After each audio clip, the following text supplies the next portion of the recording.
Hello everyone, welcome to my channel brilliant minds. तो आज की इस वीडियो में हम class 11th financial market management का chapter number 2 primary and secondary market का पार्ट नंबर 10 बना रहे हैं।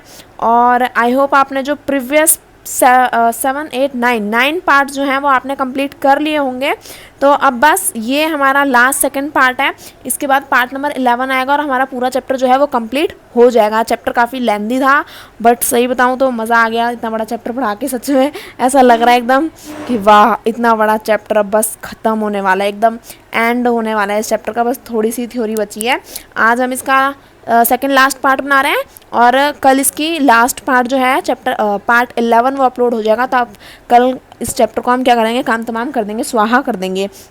ओके तो ये क्या है हमारा पार्ट नंबर 10। यहाँ से हम कहाँ इस पार्ट में हम कहाँ से पढ़ेंगे, इसमें हम पढ़ेंगे what is a stock split. यहाँ से हमें पढ़ना है। और तो विदाउट वेस्टिंग टाइम अब हम अपना स्टार्ट करते हैं। तो देखो यहाँ क्या दिया है, आ स्टॉक स्प्लिट, यानी कि सबसे पहले हमें पढ़ना है what is a stock split, यानी कि स्टॉक स्प्लिट का मतलब क्या होता है, स्टॉक स्प्लिट होता क्या है, हमें ये बताना है।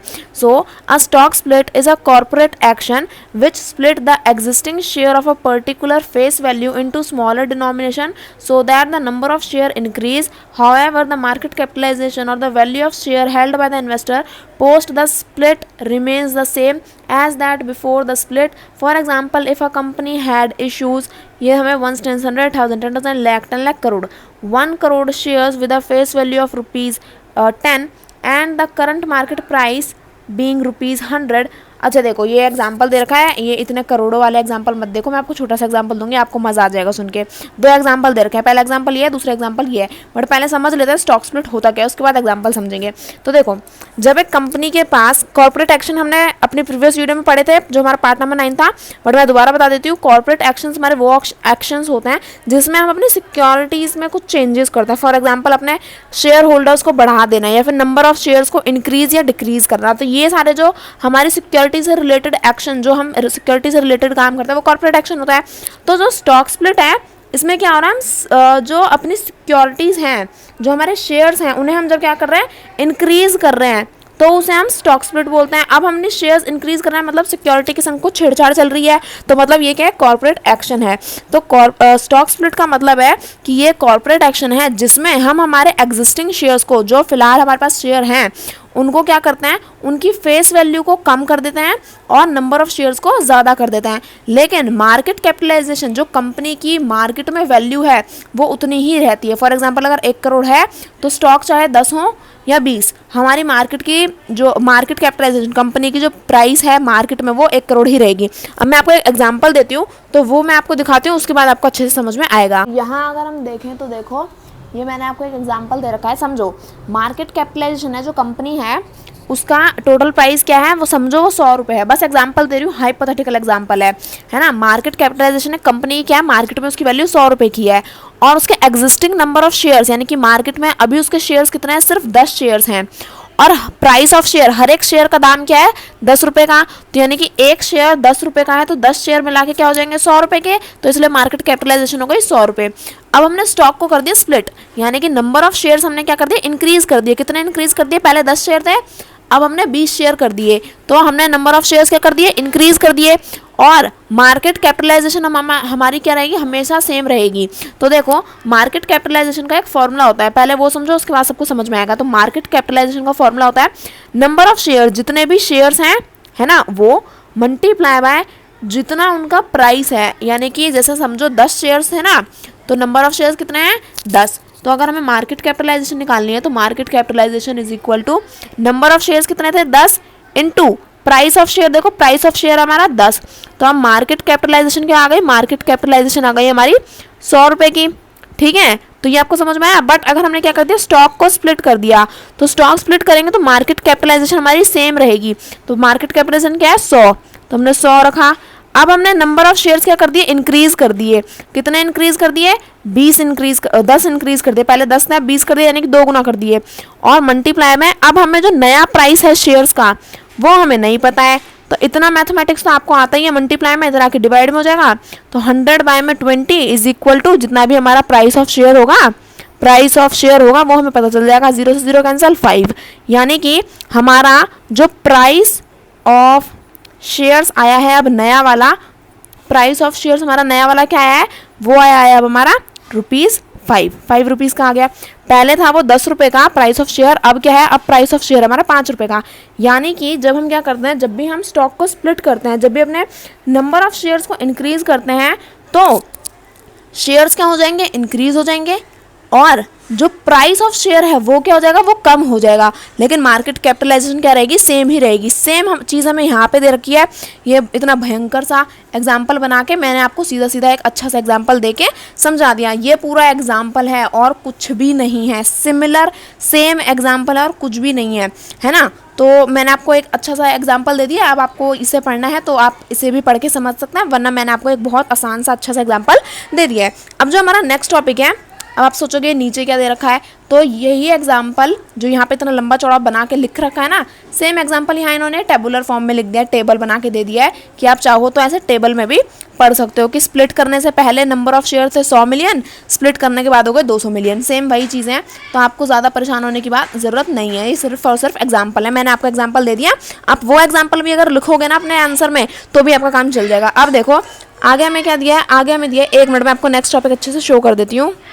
तो अब हमें यहाँ पे हमारा नेक्स्ट टॉपिक दिया है, why do company announce stock split. तो हमें दिया है कि कंपनी स्टॉक स्प्लिट क्यों करती है। यानी कि हमें एक बात तो समझ में आ गई कि स्टॉक स्प्लिट में क्या होता है, नंबर ऑफ शेयर्स क्या हो जाएंगे, बढ़ जाएंगे, लेकिन और मार्केट कैपिटलाइजेशन हमारी सेम ही रहेगी और प्राइस ऑफ शेयर जो है वो कम हो जाएगा। यानी कि अगर पहले एक शेयर 10 रुपये का था, अब वो 5 रुपये का हो गया, और नंबर ऑफ शेयर्स समझो पहले 10 थे, अब वो 20 हो गए। तो हमने तो सिर्फ और सिर्फ नंबर ऑफ शेयर्स को इंक्रीज़ किया, हमारा प्राइस तो बढ़े ही नहीं, ना मार्केट कैपिटलाइजेशन बढ़ी। तो इसका भला फ़ायदा है क्या है, क्योंकि कंपनी का तो कुछ फ़ायदा ही नहीं हुआ ना, तो भला स्टॉक स्प्लिट को अनाउंस करने का क्या फ़ायदा है, ऐसा कंपनी क्यों करती हैं। So if the value of stock doesn't change, what motivates a company to split its stock. तो हमें पहले क्वेश्चन पूछा है कि अगर उसका कंपनी का जो वैल्यू है वो इंक्रीज ही नहीं होती, तो भला कंपनी को ऐसी कौन सी चीज़ है जो इतना उत्सुक करती है, इतना मोटिवेट करती है कि वो स्टॉक को स्प्लिट करे। So there are no theoretical reason, यानी कि कोई भी थ्योरेटिकल रीज़न नहीं है, कोई भी थ्योरी नहीं है कि कंपनी ऐसा क्यों करती हैं। लेकिन फाइनेंशियल लिटरेचर में हमें ऐसा बताया जाता है कि स्टॉक स्प्लिट क्या करता है, 2 इंपॉर्टेंट रीजंस जो है वो यहाँ पे परफॉर्म करता है। पहला, as the price of security get higher and higher, some investor may feel the price is too high for them to buy, or small investor may feel it is not available for them. मैं आपको सीधा सीधा बोल देती हूँ। पहला क्या कारण है कि अगर हम अपनी सिक्योरिटी का प्राइस हाई रखेंगे, है ना, समझो पहले कि अगर हमारे सिक्योरिटी का प्राइस हाई है तो कुछ जो छोटे इन्वेस्टर्स हैं उन्हें क्या लगेगा कि वो इस सिक्योरिटी को नहीं खरीद सकते हैं, तो कंपनी में ज़्यादा इन्वेस्टर आएंगे ही नहीं। क्यों? क्योंकि वो प्राइस तभी तो खरीद पाएंगे ना जब वो कम होगा, जब वो सस्ता मिलेगा उन्हें। तो अगर प्राइस ही हमारा हाई होगा, जैसे समझो मैंने आपको एग्जांपल दिया था, अगर हमारे पास कम शेयर्स हैं तो हमारा प्राइस ज़्यादा होगा, है ना। तो कम शेयर्स में प्राइस ज़्यादा होता है तो सारे इन्वेस्टर खरीद नहीं पाते, तो उसकी वजह से कंपनी में जो इन्वेस्टर्स हैं वो कम रह जाते हैं। इसलिए लोग क्या करते हैं, अपने प्राइस को कम कर देते हैं, स्टॉक को ज़्यादा कर देते हैं, सिक्योरिटीज़ बढ़ा देते हैं, और जैसे ही प्राइस कम होता है तो छोटे छोटे इन्वेस्टर्स को क्या लगता है, वो अट्रैक्ट हो जाते हैं हमारे स्टॉक की तरफ कि ये तो सस्ता मिल रहा है, हम इस कंपनी में अच्छे से इन्वेस्ट कर सकते हैं। तो इससे क्या होता है, जो हम हमारे इन्वेस्टर्स हैं उन्हें अपनी कंपनी में क्या करते हैं, अट्रैक्ट करते हैं ताकि वो आके हमारी कंपनी में इन्वेस्ट करें। अब जो हमारा नेक्स्ट वाला पॉइंट है वो हम हमारे नेक्स्ट पेज से स्टार्ट करते हैं। अब जैसे मैंने आपको बताया था ना, नेक्स्ट पेज पे हम जब पढ़ रहे थे तो वो अनअफोर्डेबल था, यानी कि जो पहले छोटे मोटे इन्वेस्टर्स थे उनके लिए अगर प्राइस हाई होगा तो वो क्या होंगे, वो उसे खरीद नहीं पाएंगे, अनफोर्डेबल प्राइस हो जाएगा। और splitting the stocks bring the share price down to more attractive level. जैसे मैंने आपको बताया था कि जैसे ही हम अपने स्टॉक को स्प्लिट करते हैं तो उसका प्राइस क्या हो जाता है, डाउन हो जाता है, उसका प्राइस कम हो जाता है, जो क्या लगता है इन्वेस्टर्स को काफ़ी अट्रैक्टिव लेवल लगता है। तो उसकी वजह से क्या होता है, ज़्यादा इन्वेस्टर्स आके हमारी सिक्योरिटी में इन्वेस्ट करते हैं। अभी एक दूसरा पॉइंट क्या है, यहाँ से है तुम्हारा दूसरा पॉइंट, ये एग्जाम्पल है, देखो। Splitting a stock may lead to increase in the stock liquidity since more investors are able to afford the shares and the total outstanding share of the company have also increased in the market। तो अब देखो, जब ज़्यादा investor पैसा invest करेंगे, ज़्यादा investor ज़्यादा पैसा इन्वेस्ट करेंगे तो क्या होगा, जो स्टॉक की लिक्विडिटी है यानी कि कैश जो है वो कंपनी के पास काफ़ी ज़्यादा अच्छी खासी अमाउंट में आ जाएगा। तो इसकी वजह से एक पहला क्या होता है कि ज़्यादा इन्वेस्टर्स कंपनी में आके इन्वेस्ट करते हैं, और दूसरा स्टॉक की लिक्विडिटी क्या हो जाती है, वो बहुत ज़्यादा इंक्रीज़ हो जाती है, क्योंकि बहुत ज़्यादा इन्वेस्टर्स क्या आते हैं इसमें किसी किसी भी एक कंपनी में इन्वेस्ट करने आते हैं। अभी हमारा स्टॉक स्प्लिट कंप्लीट हो गया। अब हम देखते हैं व्हाट इज स्टॉक कंसोलिडेशन। अब ये स्टॉक कंसोलिडेशन क्या चीज़ है, इसे भी हम पढ़ लेते हैं। So it is the reverse of a stock split. बस इतनी सी लाइन याद रख लोगे ना तो आपका काम हो गया, इतना बड़ा पढ़ने की भी जरूरत नहीं पड़ेगी सच में। स्टॉक स्प्लिट मतलब क्या है? स्टॉक स्प्लिट मतलब है अपने नंबर ऑफ शेयर्स को क्या करना, इंक्रीज करना और प्राइस को कम करना। स्टॉक कंसोलिडेशन इसका रिवर्स है, यानी कि सीधी सीधी सी बात हो गई कि हमें अपना स्टॉक नंबर क्या करना है, जो प्राइस ऑफ स्टॉक है वो इंक्रीज करना है और नंबर ऑफ शेयर्स को डिक्रीज करना है। स्टॉक स्प्लिट में क्या करते हैं, स्टॉक स्प्लिट में हम करते हैं नंबर ऑफ शेयर्स को इंक्रीज और number of price of share को डिक्रीज। लेकिन स्टॉक कंसोलिडेट में क्या करते हैं, हम नंबर ऑफ शेयर्स को डिक्रीज और प्राइस ऑफ शेयर को इंक्रीज। अब देखो ऐसा क्यों करते हैं ये भी समझ लेते हैं। So a number of present shares are combined to make a smaller number of shares. अच्छा ये एग्जांपल है, मैं आपको सीधा सीधा बताती हूँ। देखो अब जैसे आपके पास आपकी कंपनी में टोटल 20 शेयर हैं, हर एक शेयर का प्राइस है 5 रुपये, तो यानी कि आपकी मार्केट की कैपिटलाइजेशन हो गई कितनी, आपकी मार्केट की कैपिटलाइजेशन हो गई 20, number of shares multiply by price of share 5 रुपये, तो 20 इंटू 20 करोगे, सॉरी 20 इंटू 5 करोगे तो क्या आ जाएगा 100 रुपये, यानी कि मार्केट कैपिटलाइजेशन हो गई 5 रुपये, सॉरी मार्केट कैपिटलाइजेशन हो गई 100 रुपये। तो यहाँ पे देखें तो हमारे नंबर ऑफ शेयर्स क्या है, ज़्यादा है और प्राइस क्या है, कम है। तो ज़्यादा से ज़्यादा इन्वेस्टर्स आएंगे, तो अब ज़्यादा इन्वेस्टर्स आएंगे तो ज़्यादा क्या हो जाएंगे, हमारे कंपनी के ओनर्स हो जाएंगे, तो वहाँ पे एक परेशानी आ जाएगी। तो इसलिए हम क्या करते हैं, स्टॉक कंसोलिडेशन करते हैं कि अब हमने नंबर ऑफ शेयर्स क्या करा, कम कर दिया। हमने 20 शेयर से 10 शेयर कर दिए, तो अब 10 शेयर करे हैं तो प्राइस तो बढ़ जाएगा क्योंकि मार्केट कैपिटलाइजेशन तो सेम रहती है। तो 20 शेयर से अब हम 10 शेयर पे आ गए, तो 5 शेयर्स का क्या हो जाएगा, प्राइस बढ़ के वो हो जाएगा 10 का, तो 10 इंटू 10 क्या हो जाएगा, हमारी मार्केट कैपिटलाइजेशन हो जाएगी 100 रुपये की। सेम एग्जांपल यहाँ दे रखा है कि जैसे समझो आपकी कंपनी के पास 1 लाख के शेयर्स हैं, 1 लाख शेयर्स हैं जिसकी वैल्यू है 50 रुपये। तो अब आप क्या करोगे, अब आप down the number of shares to 50 and then 2 share will combine. अच्छा For example, a company has 1 lakh share value ₹50. The company decided to bring down the shares. अच्छा देखो पहले समझो कि आपके पास 1 लाख शेयर्स हैं और हर एक का प्राइस क्या है 50 रुपये, तो यानी कि 1 लाख इंटू 50 करोगे तो क्या आ जाएगा, 50 लाख की आपकी क्या है, मार्केट कैपिटलाइजेशन है। तो अब कंपनी क्या करिए, स्टॉक कंसोलिडेट, यानी कि उसने 1 लाख शेयर्स को कम कर दिया, कितना कर दिया, 50,000 कर दिया। तो अगर आधा कर दिया बिल्कुल, तो क्या हो जाएगा, नंबर ऑफ शेयर, जो प्राइस ऑफ शेयर्स है वो बढ़ जाएगा। तो अगर ये 50,000 हो गए तो ये क्या हो जाएंगे, तो ये हो जाएंगे हमारे 100 रुपये के, 100 रुपये के ना, आई थिंक 200 के, I think 200। Then 2 shares will combine, yes 200 के हो जाएंगे, है ना। देखो अब पहले आपके पास 1 लाख थे और आपका प्राइस था कितना, 50 रुपये एक शेयर का। तो अगर मैं आपको लिख के दिखाऊं तो आपको भी बड़ा मज़ा आएगा, देख लो, आप भी करके देख लो। जैसे मैं आपका मार्केट कैपिटलाइजेशन है आपका 50 लाख का, ओहो 1 10 100 1000 10,000 लाख 10 लाख, 50 लाख का आपका मार्केट कैपिटलाइजेशन है। नंबर ऑफ शेयर्स हैं 1 लाख 1 10 100 1000 10,000 लाख और प्राइस ऑफ शेयर है 50। तो देखो 50 लाख हो गए, अब आपका प्राइस ऑफ, आपके नंबर ऑफ शेयर्स कम हो गए, यानी कि आपके हो गए बस 50,000। तो 1 10 100 1000 10,000 ये 50,000 हो गए। और आपका जो है मार्केट कैपिटलाइजेशन वो अभी भी क्या है, 50 लाख का ही है। तो देखो 1 10 100 1000 10,000 लाख 10 लाख, हाँ। और यहाँ पे आपको पता करना है कि आपका आप सिक्योरिटी का प्राइस कितना होगा। तो 50 लाख, कितने जीरो आएंगे, 6 जीरो आएंगे ना, 3 3 6 डिवाइडेड बाय 5000, 4 जीरो से 4 जीरो कट गए। अब देखो सॉरी मैं 200 बोल रही थी, मेरे मन में तो 100 कहने की थी और पता नहीं मैंने क्यों 200 बोल दिया। तो देखो आपके आप शेयर का प्राइस क्या हो जाएगा, 100 रुपये, पहले 50 रुपये था अब 100 रुपये हो गया। तो अब देखो स्टॉक कंसोलिडेशन से क्या हुआ, नंबर ऑफ शेयर्स कम हो गए और प्राइस ऑफ शेयर्स इंक्रीज हो गए। तो यही मैं आपको बताना चाहती थी। तो आई होप आपको स्टॉक कंसोलिडेशन अच्छे से दिमाग में एकदम आ गया होगा। ओहो ये एक तार कहाँ से आ गई। चलो अब देखो what is buyback of shares, हम देख लेते हैं बायबैक ऑफ शेयर्स क्या होता है। So a buyback can be seen as a method for company to invest in itself by buying shares from other investors in the market. Buyback reduce the number of shares outstanding in the market. Buyback is done by the company with the purpose to improve the liquidity in its shares and enhance the shareholder wealth. Under the SEBI buyback of security regulation 1998, a company is permitted to buy back its shares from existing shareholders, open market to stock exchange shareholders or dot shares. Okay, let's get started. इसमें क्या दिया है बेरा, चलो पढ़ते हैं। देखो इसमें दिया है हमें बाय बैक ऑफ शेयर्स। समझो मीनिंग। देखो बाय मतलब खरीदना, बैक मतलब वापस, मतलब अपने शेयर्स को वापस खरीदना। शेयर्स कौन देता है? कंपनी देती है। तो जब कंपनी ने शेयर्स दिए तो उसने बाय सेल कर दिए। अब कंपनी वापस अपने शेयर्स को खरीदेगी तो क्या हो जाएगा? तो हो जाएगा वो बायबैक ऑफ शेयर्स। अब ये बायबैक क्यों करते हैं और कैसे करते हैं दोनों समझते हैं। देखो बायबैक एक ऐसा शेयर है, बायबैक एक ऐसा प्रोसेस है, एक ऐसा मेथड है जिसमें कंपनी क्या करती है? खुद में इन्वेस्ट करती है, क्योंकि उसने अपने शेयर्स पहले दे दिए थे, अब अपने शेयर्स वापस ले रही है तो वो अपनी ही तो कंपनी में वापस इन्वेस्ट करनी है ना। तो वो खुद में ही क्या करती है? इन्वेस्ट करती है जब अपने शेयर्स को और इन्वेस्टर्स से खरीद के, मार्केट में और इन्वेस्टर्स को उसने अपने शेयर्स दे रखे हैं, अब वो उन्हीं इन्वेस्टर्स से वापस अपने शेयर्स क्या करेगी? खरीद लेगी और अपनी कंपनी में इन्वेस्ट करेगी। तो वो हो जाएगा हमारा बायबैक ऑफ शेयर्स। अब बायबैक शेयर से होता क्या है? पहले आपने अपनी 10 सिक्योरिटी और लोगों को दे रखी थी।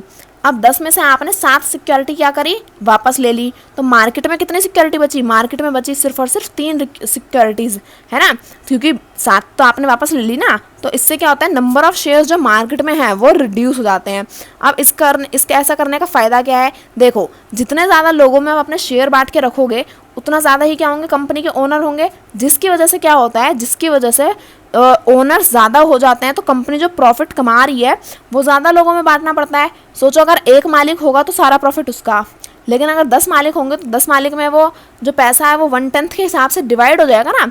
तो वैसे ही हमें दे रखा है कि अगर ज़्यादा स्टॉक्स हम मार्केट में दे के रखेंगे तो क्या होगा? जो शेयर होल्डर्स की जो वेल्थ है, जो प्रॉफिट आ रहा है वो ज़्यादा हमें बांटना पड़ेगा। तो जिसकी वजह से ऐसा लगता है कि बहुत कम प्रॉफिट हमें मिला, हाथ में बहुत कम प्रॉफिट आया, इसलिए हम बायबैक ऑफ शेयर्स खरीद करते हैं। अब बायबैक ऑफ शेयर्स हम किससे कर सकते हैं? किस से हम अपने शेयर्स कंपनी वापस ले सकती है? तो existing share holders on the proportionate basis through the offer document, यानी कि जो एग्जिस्टिंग शेयर होल्डर्स हैं, जो कंपनी के शेयर होल्डर्स हैं, उनसे कंपनी क्या कर सकती है? शेयर्स वापस ले सकती है। दूसरा है open market through stock exchange using book building process, यानी कि अगर सिक्योरिटीज़ किसी ने खरीद रखी हैं और वो क्या करना वो बुक बिल्डिंग प्रोसेस में वो इंसान अपनी सिक्योरिटीज़ को बेच रहा है, तो कंपनी क्या करेगी? ओपन मार्केट में जाएगी और बुक बिल्डिंग के थ्रू ऑनलाइन मोड से क्या करेगी? जो बिडिंग होती है ना, बिडिंग लगा के अपने शेयर्स को वापस ले लेगी। और share holders holding odd lot shares, जिन शेयर होल्डर्स ने ऑड लॉट शेयर्स को में इन्वेस्ट कर रखा है कंपनी के, उनसे भी कंपनी क्या कर सकती है? वापस शेयर्स अपने ले सकती है। ऑड लॉट शेयर्स हमारा पूरा का ही एक डिफरेंट कॉन्सेप्ट है, तो वो मैं आपको किसी और दिन आराम से बैठ के बताऊंगी, बट बता ज़रूर दूंगी। अब देखो यहाँ क्या दिया है? The company has to disclose the pre and post buyback holdings of the promoters to ensure completion of the buyback process speedily. The regulations have stipulated time limit for each step. अब ये buyback of shares हमारा साल भर नहीं चलता, ये सिर्फ limited time period तक ही चलता है और लिमिटेड टाइम में ही क्या करना होता है? कंपनी को अपने शेयर्स को बायबैक करना होता है। For example in the case of purchase through stock exchange and offer for buyback should not remain. अच्छा, अगर कंपनी क्या कर रही है? स्टॉक एक्सचेंज में जाके या फिर अपने बुक बिल्डिंग प्रोसेस से अपने शेयर्स को बायबैक कर रही है, तो क्या करेगी? सिर्फ और सिर्फ 30 दिन के लिए ही ये प्रोसेस ओपन रहेगा, 30 दिन से ज़्यादा के लिए ओपन नहीं रहेगा। The verification of shares received, यानी कि जैसे भी जिस भी मोड से कंपनी अपने शेयर्स वापस ले रही है 30 दिन के अंदर अंदर वापस ले लेने चाहिए, वरना आपका काम खत्म, आपका टाइम खत्म। फिर the verification of shares received in buyback has to be completed within 15 days of the closure of the offer, यानी कि अब आपने शेयर्स वापस ले लिए, अब आपको सही शेयर्स मिले हैं या फिर किसी और के ही मिल गए या फिर फेक शेयर्स मिले हैं, तो इसकी वेरिफिकेशन आपको 15 दिन के अंदर अंदर करनी है, ये मैंडेटरी है, इतनी ही टाइम लिमिट होती है। तो और आगे दिया, the payment for accepted securities has to be made within 7 days of the completion and of verification and brought back shares have to be extinguished within 7 days of the date of payment, यानी कि यहाँ में क्या दिया है कि जो payment for accepted, एक मिनट अभी बताती हूँ आपको। तो यहाँ में दिया है कि जो शेयर्स हमने क्या करें, जो शेयर्स हमने वापस खरीद लिया, वापस बायबैक कर दिए हैं, तो फ्री में थोड़ी ना लोगे, उन्हें भी तो जिससे लिए हैं उन्हें पैसे भी तो वापस करने पड़ेंगे ना। तो वो आपको क्या कर रहा है? वो आपको 7 दिन के अंदर अंदर उनकी डेट ऑफ पेमेंट बोल रही हूँ, 7 दिन, मतलब आपने जिससे भी शेयर्स खरीदे हैं, शेयर होल्डर से खरीदे हैं, ओपन बुक बिल्डिंग से खरीदे हैं, और लॉट शेयर होल्डर्स से खरीदे हैं, जिससे भी शेयर्स वापस खरीदे हैं उन्हें आपको क्या करना है? 7 दिन के अंदर अंदर पेमेंट उनकी कंप्लीट आपको करनी होती है। तो ये हमारा बायबैक ऑफ शेयर्स भी हमारा क्या हो गया, पूरी तरह कंप्लीट हो गया। अब अगर हम देखें तो अब हमें क्या दे रखा है, अब हमें दे रखा है व्हाट इज निफ्टी 50 इंडेक्स। वो मैं आपको अच्छे से शो कर देती हूँ। यहाँ हमें दिया है व्हाट इज निफ्टी 50 इंडेक्स, यानी कि निफ्टी 50 इंडेक्स क्या होता है। So Nifty 50 is a scientifically developed 51 stock index reflecting accurately the market movement of the Indian market.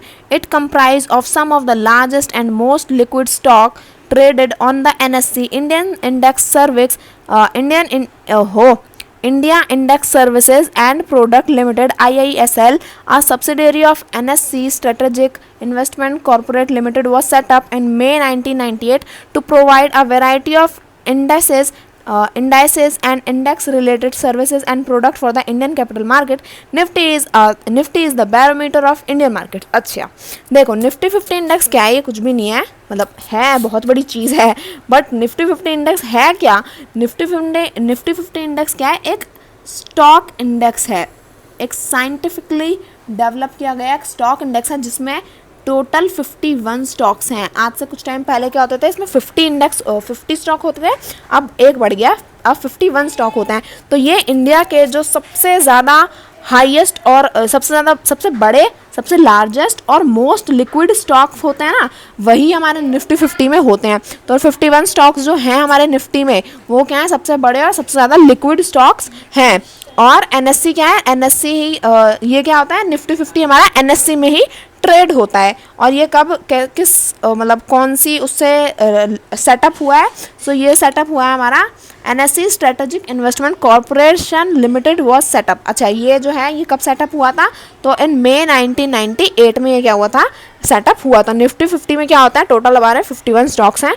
और ये क्या बताता है कि अगर इसका प्राइस हाई चल रहा है तो सीधा सीधा समझ जाना कि मार्केट जो है वो हाई चल रही है, अप चल रही है। और अगर निफ्टी 50 गिरा हुआ है तो आप ऐसा समझ सकते हैं कि मार्केट की हालत अभी थोड़ी कुछ खास नहीं है, क्योंकि इसमें इंडिया के लार्जेस्ट 51 स्टॉक्स हैं। तो ऑब्वियसली बात है, अगर सारे के सारे स्टॉक्स तो एक संग नहीं गिरेंगे ना, लेकिन अगर ये गिरते हैं तो ऑब्वियसली बात है कि मार्केट क्या है, डाउन चल रही है। तो आप इंडेक्स देख के भी ऐसा पता कर सकते हैं। अब देखो यहाँ दिया है clearing and settlement and redressal. तो सबसे पहले पढ़ते हैं what is clearing corporation. Clearing corporation क्या होता है। So a clearing corporation is a part of an exchange और a separate entity and perform 3 functions, namely it clears and settles on transaction that is completed the process that is completed। मेरी किताब गलती से भी एक जगह पे नहीं टिक सकती है, बट हम कोशिश करेंगे। यस देखो यहाँ क्या दिया है हमें, यहाँ दिया है कि क्लियरिंग कॉर्पोरेशन क्या है, ये हमारे स्टॉक एक्सचेंज का ही एक हिस्सा है।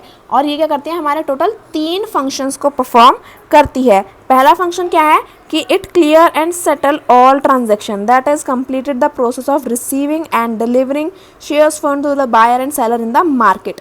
तो यहाँ तक क्या है, हमारा पहला पॉइंट है कि ये क्या करती है, जो भी ट्रांजैक्शंस की जा रही हैं मार्केट में उन सभी को क्लियर करती है और सेटल करती है। चाहे वो शेयर्स को बेचना हो, डीलिंग करनी हो, अपने बायर से सेलर तक सेलर से बायर तक पहुंचाना हो, या फिर अगर आपको ट्रेड करना है वो भी करो, अगर आपको शेयर्स रिसीव करने हैं तो भी इसमें हेल्प करेगी, डिलीवर करने हैं तो भी हेल्प करेगी। यानी कि क्लियर और सेटल कराने का सारी ट्रांजेक्शन का काम किसका है, क्लियरिंग कॉर्पोरेशन का। सेकंड फंक्शन क्या है इसका, यहाँ से है वो it provide financial guarantee for all transaction executed on the exchange and provide risk management function. यानी कि अगर आप ट्रेड कर रहे हो तो ऐसा तो होगा नहीं ना कि आपने पैसा तो किसी और के अकाउंट में डाला और आपका पैसा गया ही नहीं, ऐसा तो नहीं होगा। फाइनेंशियल गारंटी तो होती है ना, तो वही हमें कौन प्रोवाइड कराता है, वो हमें क्लियरिंग कॉर्पोरेशन प्रोवाइड कराता है एक फाइनेंशियल गारंटी कि आपका पैसा इधर उधर नहीं जाएगा, हम कोई आपके पैसे के संग धोखाधड़ी नहीं करेगा। तो इसकी गारंटी कौन प्रोवाइड करता है, रिस्क मैनेजमेंट फैक्टर कौन, रिस्क को मैनेज करने का फंक्शन कौन परफॉर्म करता है, क्लियरिंग कॉर्पोरेशन। अब हमारा जो थर्ड पॉइंट है वो क्या दे रखा है, इट प्रोवाइड थर्ड और सेकंड मैंने दोनों मिक्स कर दिए। It provide financial guarantee for all transaction executed on the exchange. ये हमारा यहीं तक है, सेकंड पॉइंट, सॉरी एंड ये हमारा थर्ड है। देखो पहला हो गया कि क्लियर और सेटल करनी है सारी ट्रांजेक्शन, दूसरा कि फाइनेंशियल गारंटी प्रोवाइड करता है, और तीसरा कि रिस्क मैनेजमेंट क्या करता है कि जो भी रिस्क हमारा है अपनी सिक्योरिटी से रिलेटेड उसे क्या करता है, मैनेज करता है।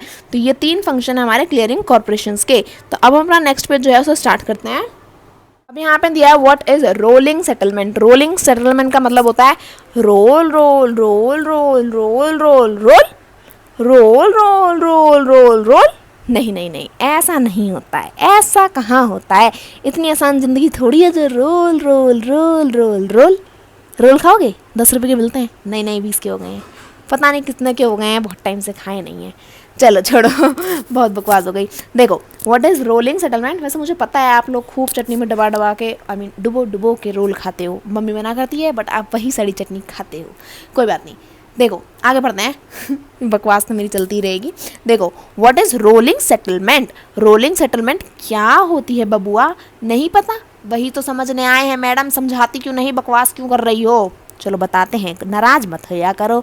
देखो under rolling settlement all open position at the end of the day mandatorily result in payment delivery and days later. Currently trade in rolling settlement are settled on T+2 basis where T is the trade day. For example, a trade day executed on Monday is mandatorily settled by Wednesday.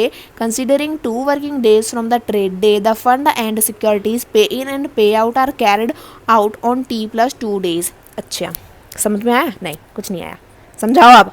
ठीक है समझाती हूँ, sorry time waste नहीं करूँगी। देखो rolling settlement का मतलब है, रोलिंग सेटलमेंट का मतलब है कि अगर हमने आज के दिन सिक्योरिटी में क्या किया, ट्रेड किया, तो 2 दिन के बाद हमारी सिक्योरिटी हमें डिलीवर होगी। यही है हमारी रोलिंग सेटलमेंट। इसका मतलब होता है कि अगर हमने अपनी सिक्योरिटी में आज इन्वेस्ट किया, एंड डे पे क्या किया, अगर हमने इन्वेस्ट किया या फिर हमने उस एंड डे पे क्या करा, अपनी सिक्योरिटी को ट्रेड किया, तो वो कब होगी, T+2 के बेसिस पे हमें डिलीवर की जाएगी। अब T क्या है? T है हमारा ट्रेड डे, जिस दिन हमने ट्रेडिंग करी है, +2 यानी कि 2 दिन के बाद हमें हमारी सिक्योरिटी डिलीवर होगी। फॉर एग्जांपल आपने मंडे को अब क्या किया, ट्रेडिंग करी, तो 2 दिन बाद ट्यूसडे वेनसडे को आपको क्या हो जाएगा, आपकी सिक्योरिटी आपको डिलीवर कर दी जाएगी। अब ऐसा क्यों करते हैं वो हम अपने पे इन और पे आउट डे में समझेंगे, आगे समझेंगे। बट अभी देखो यहाँ पे एक टेबुलर फॉर्म में हमें डिफाइन कर रखा है। देखो ट्रेडिंग यानी कि समझो आपने टी पे ट्रेड डे पे क्या किया, इन्वेस्ट किया, यानी कि समझो आपने मंडे को क्या किया, आपने ट्रेडिंग करी। अब मंडे को ट्रेडिंग करी तो अब क्या होगा, कस्टोडियल कन्फर्मेशन। अब बहुत सारी चीज़ें होती हैं कि कस्टोडियन क्या करेगा, कंफर्म करेगा, तो उसमें 1 दिन आपका लग जाएगा। डिलीवरी जनरेशन, अब डिलीवरी होने में भी क्या लगता है, 1 दिन लगता है, तो ये एक ही दिन का काम है, ये कस्टोडियन और कन्फर्मेशन का, तो 1 दिन का काम हो जाएगा। फिर दूसरा दिन में क्या होता है, सिक्योरिटीज़ एंड फंड पे इन, यानी कि जो सिक्योरिटीज और फंड है उसमें आपने पैसा दिया, पैसा लिया, पे इन यानी कि आपने सिक्योरिटीज़ को दिया, और पे आउट आपने सिक्योरिटीज़ को लिया, यानी कि लेना देना जो होता है वो आपका दूसरे दिन में होता है। फिर यानी कि 2 दिन के बाद आपकी सिक्योरिटी आपको मिल गई। अभी रुक जाओ, 2 दिन होने में भी टाइम है। देखो तो पे इन और पे आउट हो गया। उसके बाद देखो वैल्यूएशन डेबिट, यानी कि अब आपने पैसा वैसा दे दिया, आपका सब डेबिट क्रेडिट हो गया, आपका सारा काम। तो अब देखो यहाँ पे हमारे 2 दिन हो गए क्या, सिक्योरिटीज और फंड इन हो गया, आउट हो गया, वैलिडेशन। ऑक्शन, अब ऑक्शन आप ये यहाँ पे मैं हमारा जो 4 पॉइंट है, 4 वाला टॉपिक है वो हमारा ऑक्शन ही है, उसमें समझा दूंगी। तो देखो सबसे पहले आपकी कंफर्मेशन होगी, फिर डिलीवरी होगी, वो 1 दिन लग जाएगा। फिर दूसरे दिन में आपकी ये पैसा लेना देना, आपका डेबिट क्रेडिट, वो आपका 2 दिन में आपकी सिक्योरिटीज फिर आपको क्या हो जाएंगे, डिलीवर हो जाएंगी। उसके बाद आपकी ऑक्शन का सेटलमेंट होना। बैड डिलीवरी, अगर आपकी गलत डिलीवरी आ गई है या फिर सही से नहीं दिया या फेक हो गई है, तो वो आपका तीसरे दिन में आप उसका काम करवा सकते हो। अब ये आगे की चीज़ है, पर 2 दिन में आपको आपकी सिक्योरिटी मिल जाएगी। या फिर अगर आपको कोई भी क्या है, रीसर्टिफाइड बैड डिलीवरी, अच्छा बैड डिलीवरी, अच्छा ये सब वही है कि अगर आपको गलत डिलीवरी हो गई है तो पैसा वापस लेना देना है ना, वो सब करने में तो आपके आगे के टाइम आपका लगता रहता है, बट आपको 2 दिन के बाद आपकी सिक्योरिटी मिल जाती है। रोलिंग सेटलमेंट बस इतना ही है, ये सब बवाल में पढ़ने की जरूरत नहीं है। रोलिंग सेटलमेंट क्या है, रोलिंग सेटलमेंट है कि अगर आपने आज के दिन ट्रेड किया तो आपकी सिक्योरिटी आपको 2 दिन के बाद डिलीवर की जाएगी, बस यही है रोलिंग सेटलमेंट। इससे ना तो कुछ कम और ना ही इससे कुछ ज़्यादा, बस इतना ही होता है रोलिंग सेटलमेंट। अब देखो व्हाट इज़ पे इन एंड पे आउट डे। सो पे इन और पे आउट डे मैंने आपको क्लास 10th में भी समझाया था और अभी भी अच्छे से समझाऊंगी। पे इन का मतलब समझते हो, पे इन, पे को समझो पैसा और इनको समझो अंदर आना। तो पैसा कब अंदर आता है, जब हम कुछ चीज़ बेचते हैं। सो पे in day is the day when the security sold, securities sold are delivered to the exchange by the sellers and fund for the security purchase are made available to the exchange by the buyer। अच्छा देखो पे in day का मतलब है पे in day का मतलब है, पे का मतलब आप समझो पैसा और इन का मतलब अंदर आना। तो पैसा कब आता है? जब आप कुछ चीज़ बेचते हो। तो जब आप क्या कर रहे हो, अपनी सिक्योरिटीज़ को स्टॉक एक्सचेंज को बेच रहे हो, सोल्ड कर रहे हो, और वो स्टॉक एक्सचेंज के पास क्या हो जाए, डिलीवर हो जाए। जब सेलर ने क्या किया, अपनी सिक्योरिटीज़ को बेच दिया स्टॉक एक्सचेंज के पास, तो उस दिन को हम कहेंगे पे इन डे। और पे आउट डे, पैसा आउट, क्योंकि पे मतलब पैसा, आउट आउट मतलब बाहर गया। मैं बस को समझाने के लिए समझा रही हूँ, है ना। पे आउट यानी कि समझो कि पैसा कब जाता है, जब हम कुछ चीज़ खरीदते हैं। तो pay out day is the day when security purchased are delivered to the buyer and the fund from the securities sold are given to the seller by the exchange.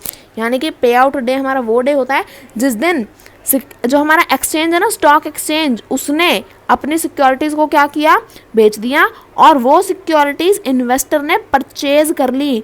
जिस दिन आप सिक्योरिटीज़ को परचेज करते हो उस दिन आपने क्या किया, अपना पैसा दे दिया, और सिक्योरिटीज़ को जिस दिन आपने परचेज किया वो दिन होता है आपका पे आउट डे। तो पे इन, पैसा कब अंदर आता है, जब अपनी सिक्योरिटीज़ को सोल्ड करते हो, है ना, सिक्योरिटीज़ को सोल्ड करते हो तो है वो पे इन डे।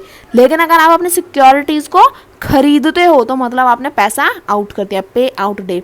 और ये हमारे T+2 के, ये the 2 and working day after the trade is executed, ये हमारे T+2 के हिसाब से ही चलता है। T+2 के हिसाब से ही ये भी हमारा काम होता है कि आपने अपनी सिक्योरिटीज़ अगर खरीदी हैं तो आज खरीदी हैं तो 2 दिन के बाद आपको क्या होंगी, डिलीवर होंगी। अब देखो व्हाट इज़ ऑक्शन। अब ऑक्शन क्या चीज़ है भैया, ये भी समझ लेते हैं। So on account of non delivery of stocks, on account of non delivery of securities by the trading members on the paying day, the securities are put up for auction in the auction by the exchange. This ensures that the buying trading member receive the security, the exchange purchase the requisite quantity in auction market and give them to the buying trading members। यानी कि auction क्या है, non delivery. अच्छा, पे in day तो आपको याद होगा ना, पे इन यानी कि जब आपने सिक्योरिटीज़ को बेच दिया। तो ऑक्शन हमारा वो दिन होता है जिस दिन हमारा जो है, ऑक्शन आप समझते हो ना, जहाँ पे बोली वोली लगती हैं, तो वो जो जगह होती है जहाँ पे ये सारा काम हो रहा होता है उसे हम ऑक्शन बोलते हैं। सो ऑक्शन क्या हो जाएगा, ऑक्शन हो जाएगा हमारा। अब देखो ऑक्शन में हमारा क्या आ जाएगा, ऑक्शन में आ जाएगा जब हमारी स्टॉक एक्सचेंज क्या करती है, उसे अगर उसकी सिक्योरिटीज़ मिल गई तो हम वो पे इन डे पे उसकी सिक्योरिटीज़ मिल गई। अब वो क्या करेगी, जो सिक्योरिटीज़ आई हैं उसके पास, उन सिक्योरिटीज़ को क्या करेगी, और जो बाइंग मेंबर्स हैं, जो और इन्वेस्टर्स हैं जो सिक्योरिटी में इन्वेस्ट करना चाहते हैं, उसके लिए क्या करेगी, ऑक्शन लगाएगी कि अगर जिसको भी अब इस सिक्योरिटी में इन्वेस्ट करना है वो आओ, मेरे को पैसा दो, सिक्योरिटीज़ को लो और इन्वेस्ट करके चले जाओ। तो ऑक्शन होता है जिस दिन हमारा जो स्टॉक एक्सचेंज है वो क्या करता है, सारी सिक्योरिटीज़ को ऑक्शन में लगा देता है कि जो भी बाइंग ट्रेडिंग मेंबर है, जो भी क्या करना चाहता है, जो भी सिक्योरिटी में इन्वेस्ट करना चाहता है, जो उसे खरीदना चाहता है, तो वो आके ऑक्शन में खरीद सकता है। तो ये हमारा क्या हो गया, ऑक्शन भी हो गया। अब देखो हमारा आज का लास्ट टॉपिक वो है हमारा what is a bad delivery. उसके बाद जो है हम अपना जो हमारी नेक्स्ट वीडियो होगी ना, उसी में हम अपना पूरा चैप्टर कंप्लीट कर लेंगे। तो अब देखो what is a bad delivery. So this was more a problem when trading was carried out in a physical security. Securities given for delivery could be mutilated or damaged or without signature or proper form. These would be returned to the seller for appropriate action. Now the issue is relatively unimportant on account of electronic trades। यानी कि bad delivery कब होती थी, जब हमारे पास physical certificate होते थे, but आजकल तो इलेक्ट्रॉनिक फॉर्म है। कहाँ फिजिकल ज़माने में पढ़े हो मैम, हम सिक्योरिटीज़ को इलेक्ट्रॉनिक फॉर्म में ट्रेड करते हैं। वेरी गुड, ऐसा ही करना चाहिए। बट ये भी एक क्या है, प्रॉब्लम है, क्योंकि आज भी कुछ जगहों पर लोग फिजिकल सिक्योरिटीज़ क्या है, रखते हैं। तो फिजिकल सिक्योरिटीज़ में क्या होता है, बैड डिलीवरी होती है। Bad delivery in the sense कि ऐसा हो सकता है कि आपकी जो सिक्योरिटी आपको फिजिकल सर्टिफिकेट के फॉर्म में मिली है वो क्या हो, ख़राब हो, फट गई हो, डैमेज हो, या फिर उस पर प्रॉपर सिग्नेचर ना हो, या फिर वो प्रॉपर फॉर्म में ना हो, मुड़ी तुड़ी हो, या फिर उस पर सारे डॉक्यूमेंट्स ना हो, सब कुछ अच्छे से अटैच ना हो, या फिर वो फेक पेपर्स आपको डिलीवर कर दिए गए हैं, या फिर सही इंसान ने गलत जगह पे क्या कर दिया, किसी और के घर पे पहुंचा दिया, डिलीवर कर दिया। तो ये सब क्या है, ये सब परेशानी आई तो है। तो ये सारी जो परेशानी होती है इन्हें हम बैड डिलीवरी बोलते हैं। अब ऐसी परेशानी आएंगी तो हमें क्या करना पड़ेगा, रिटर्न डालना पड़ेगा कि अब सिग्नेचर पूरे नहीं है, रिटर्न करो सिक्योरिटी को वापस उस इंसान के पास, उसे बोलो कि सिग्नेचर सही से करके दे। या फिर कोई और परेशानी है तो उसके लिए रिटर्न डालना पड़ता है, बात करनी पड़ती है। लेकिन अगर हम देखें आज के ज़माने में इलेक्ट्रॉनिक ट्रेड में, तो ये क्या हो गया, काफ़ी अनइम्पॉर्टेंट एक टॉपिक बन गया, क्योंकि आजकल ऐसा प्रॉब्लम ज़्यादा देखने को नहीं मिलती, क्योंकि लोग क्या करते हैं, ऑनलाइन ट्रेड करते हैं, तो इलेक्ट्रॉनिक फॉर्म में सारी चीज़ें होती हैं, तो ये सारी परेशानी आती ही नहीं है। तो ये आज का हमारा लास्ट टॉपिक था। हमने सब कुछ अच्छा से आज कंप्लीट कर लिया है। आई होप आपको सब कुछ अच्छे से समझ में भी आया होगा। कोई भी टॉपिक, कोई भी चैप्टर है, फर्स्ट और सेकंड, या फिर कोई भी परेशानी हो ना, आप मेरे को कमेंट सेक्शन में पूछ सकते हैं, मैं आपको ज़रूर आंसर करूँगी। कोई भी डाउट है, कोई भी क्वेश्चन है, आप मेरे को ज़रूर पूछ लीजिएगा। और वीडियो को प्लीज़ अपने दोस्तों के साथ, क्लास ग्रुप में, ट्यूशन फ्रेंड्स के साथ भी क्या करना, शेयर कर देना, सेंड कर देना उन्हें, ताकि वो भी क्या कर सके, अच्छे से पढ़ सके। और वीडियो बस इतना ही बोला ना। और वीडियो पसंद आई हो तो वीडियो को भी लाइक करें, शेयर करें, कमेंट करें, और मेरे चैनल को प्लीज़ प्लीज़ प्लीज़ सब्सक्राइब कर लेना। तो बस इतना ही कहना था। सो आई होप सब कुछ आपको पसंद आएगा। Okay, so take care, bye bye.